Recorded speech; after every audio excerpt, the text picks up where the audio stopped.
तो देखिए बेटे, आज हम चालू करने जा रहे हैं आपका सब्जेक्ट माइक्रो इकोनॉमिक्स। आज हम बात करेंगे माइक्रो इकोनॉमिक्स के बारे में। अब देखना ये है कि देखना ये है माइक्रो इकोनॉमिक्स के अंदर कि जो आपका इकोनॉमिक्स सब्जेक्ट है, आपके इकोनॉमिक्स सब्जेक्ट के अंदर बेसिकली आपको दो सब्जेक्ट पढ़ने हैं। इसके अंदर दो बुक्स हैं आपकी, एक है माइक्रो इकोनॉमिक्स की और दूसरा है आपके पास स्टैटिस्टिक्स। दूसरी है स्टैटिस्टिक्स। तो देखिए बेटे, अब माइक्रो इकोनॉमिक्स को समझने से पहले मैं आपको ये बात समझाना चाहूंगा कि इकोनॉमिक्स के अंदर दो डिविजन्स होते हैं वैसे, क्योंकि स्टैट्स तो पोर्शन ही अलग है। आपकी बुक में एक सेकंड पार्ट है ये स्टैटिस्टिक्स का। हालांकि इकोनॉमिक्स के देखा जाए तो दो डिविजन्स हैं, एक है माइक्रो इकोनॉमिक्स, मैक्रो इकोनॉमिक्स। ठीक है। तो देखिए बेटे, पहले क्या था, अभी क्या है कि कुछ समय से आपका कोर्स चेंज हुआ है। पहले माइक्रो इकोनॉमिक्स और मैक्रो इकोनॉमिक्स से 12th क्लास के अंदर हुआ करती थी, और अभी आप लोगों के क्या कर दिया, माइक्रो इकोनॉमिक्स को डाल दिया 11th क्लास के अंदर, और मैक्रो इकोनॉमिक्स आपको कहां पर जाके पढ़नी है, 12th क्लास के अंदर। ठीक है। तो अभी आपको माइक्रो इकोनॉमिक्स के साथ क्या पढ़ना है, स्टैटिस्टिक्स। तो अब देखना यह है कि माइक्रो इकोनॉमिक्स क्या है, मैक्रो इकोनॉमिक्स क्या है, और ये इकोनॉमिक्स का मतलब क्या होता है। तो देखिए बेटे, सबसे पहले तो हम इकोनॉमिक्स की डेफिनेशन लिखेंगे कि इकोनॉमिक्स का मतलब क्या है। ठीक है, इकोनॉमिक्स का मतलब क्या है। तो आप मेरे साथ साथ हर चीज नोट डाउन करते चले जाएं, फिर मैं हर चीज का मतलब आपको समझाऊंगा। इसका आप डेफिनेशन लिखें, economics is the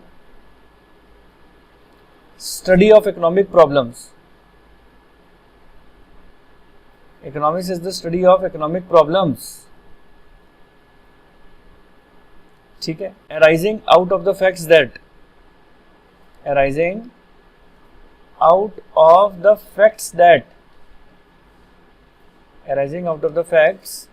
that our resources are in relation to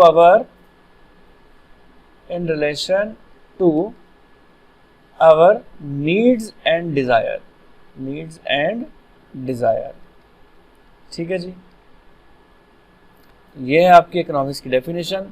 अब इस डेफिनेशन में एक एक चीज को अपन डिस्कस करेंगे कि डेफिनेशन क्या कहना चाहती है। अब देखिए बेटे, अब बात यहाँ पर आती है कि मैंने आपको क्या बताया, economics is the study of economic problems. हमें इकोनॉमिक्स में क्या चीज डिस्कस करनी है, अपनी इकोनॉमिक प्रॉब्लम्स डिस्कस करनी है।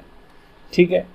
Arising out of the facts that, अब वो इकोनॉमिक प्रॉब्लम क्यों अराइज हो रही है, वो इसलिए अराइज हो रही है दैट आवर रिसोर्सेज, जो हमारे पास हमारे रिसोर्सेज हैं उसकी कमी है। किसके रिलेशन में, in relation to our needs and desire. यानी हमें हमारे इस चैप्टर के अंदर, जो हमारा चैप्टर का नाम है, फर्स्ट चैप्टर जो हम पढ़ने जा रहे हैं, इंट्रोडक्शन। तो इस इंट्रोडक्शन के चैप्टर के अंदर आपको क्या चीज पढ़नी है, हमें इकोनॉमिक का मीनिंग पढ़ना है। तो जो मैंने आपको मीनिंग ऊपर लिखवाया, ठीक है। अब उस मीनिंग के अंदर हमने क्या बात पढ़ी कि हमें इकोनॉमिक प्रॉब्लम्स को डिस्कस करना है। दूसरा, हमें किस चीज का डिस्कशन करना है, इकोनॉमिक प्रॉब्लम्स का। ठीक है, इकोनॉमिक प्रॉब्लम्स। अब वो इकोनॉमिक प्रॉब्लम क्यों अराइज हो रही है, due to arising out of the fact that our resources are. ये इकोनॉमिक प्रॉब्लम इसलिए अराइज हो रही है क्योंकि हमारे पास रिसोर्सेज हमारे कम है, in relation to our needs and desire. किसके रिलेशन में, relation to needs and desires में, relation to needs and desire. अब आप बोलेंगे सर क्या मतलब है इस बात का, थोड़ा सा एग्जांपल के तौर पे स्पेसिफाई करो। मैंने कहा देखो बेटे, मैं इन बातों को आपको समझाने की कोशिश करता हूं कि क्या चीज कहना चाहता हूं मैं आपको बेटे ये बात कहना चाहता हूं कि आज आप किसी भी चीज को ले लीजिए। अब आप मान के चलिए, जैसे आप आपके घर के अंदर, फॉर एग्जाम्पल हम अपने घर के अंदर ही बात करें, आपके फादर अर्न करते हैं, फादर अर्न कर रहे हैं और आप फादर की अर्निंग एग्जाम्पल के तौर पे अपन मान के चलते हैं फादर की अर्निंग है 1 लाख रुपीज, ठीक है।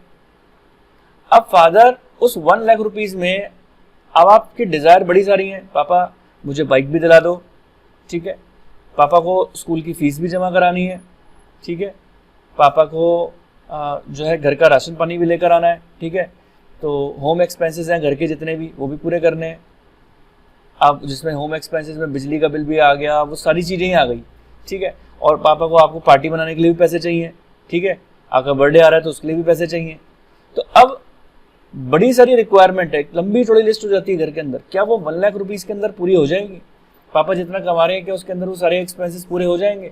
ठीक है। तो अब आप बोलेंगे सर, और ऑब्वियस सी बात है, अगर पापा पूरे कर भी दें तो होगा क्या?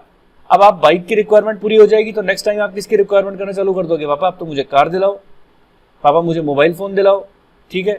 यानी आपकी रिक्वायरमेंट पूरी नहीं होगी, आपकी डिजायर्स एक के बाद एक क्रिएट होती चली जाएंगी, ठीक है। आपकी नीड्स और आपकी डिजायर एक के बाद एक क्रिएट होती चली जाती हैं। तो इसलिए कहते हैं कि हमारे in relation to our needs and desire, हमारे जो रिसोर्सेज हैं हम उसकी हमें कमी महसूस होने लग जाती है। तो ये तो बात मैंने आपको बताई आपके घर की। आज अगर आप अपने इकोनॉमी में अपनी इंडिया लेवल पे भी लेके बात सोचो तो क्या हमारी इंडिया के पास इतना पैसा है? क्या हमारे जो इंडिया के अंदर जो प्रोड्यूसर्स प्रोडक्शन कर रहे हैं, क्या हमारे इंडिया के अंदर जो हमारे प्रोड्यूसर प्रोडक्शन कर रहे हैं, क्या उनके पास इतना पैसा है कि वो, एक एग्जाम्पल के तौर पे मान के चलिए एक फार्मर है, वो फार्मर वीट भी उगा ले, राइस भी उगा ले, ठीक है। मान के चलिए अगर फार्मर के पास लिमिटेड पैसे, या तो वो वीट उगा सकता है या वो राइस उगा सकता है, ठीक है। तो वीट और राइस इक्वलेंट तो नहीं उगा सकते ना, क्योंकि इतना तो रिसोर्सेज नहीं है, इतना पैसा ही नहीं है, ठीक है। तो इसके लिए हमको क्या काम करना है? हमें ऐसी स्टडी करनी है, हमें अपनी इकोनॉमिक प्रॉब्लम की स्टडी करनी है कि हम जो हमारी रिसोर्सेज जो हमारे पास कम है, हमारी नीड्स और डिजायर्स के रिलेशन के अंदर हम उसकी कमी को कैसे पूरा कर सकते हैं। तो यही चीज हमें इसके अंदर क्या करनी है, डिस्कशन करनी है। तो ये था इसका इंट्रोडक्शन इकोनॉमिक्स का। उसके अंदर मैं आपको इकोनॉमिक प्रॉब्लम के बारे में समझाऊंगा। तो माइक्रो इकोनॉमिक्स के अंदर सबसे पहले हमने इकोनॉमिक्स की डेफिनेशन देखी और फिर देखी कि इकोनॉमिक प्रॉब्लम्स को क्यों है, क्योंकि हमारे रिसोर्सेज की कमी है, हमारी नीड्स डिजायर के रिलेशन में। अब हम इकोनॉमिक प्रॉब्लम के ऊपर लंबी चर्चा करेंगे और एक एक करके अपने टॉपिक को आगे पे आगे अपन प्रोसीड करते चले जाएंगे। तो उम्मीद करता हूँ यहाँ तक की बात आपको अच्छे तरीके से समझ में आई होगी। मैं उम्मीद करता हूँ कि आपको मेरा वीडियो पसंद आया होगा। मेरा वीडियो पसंद आया, इसको लाइक करें, सब्सक्राइब करें, शेयर करें। मेरे आगे के वीडियोस पाने के लिए बेल आइकन नोटिफिकेशन दबाएं, जिससे आपको मेरे आगे आने वाले वीडियोस का नोटिफिकेशन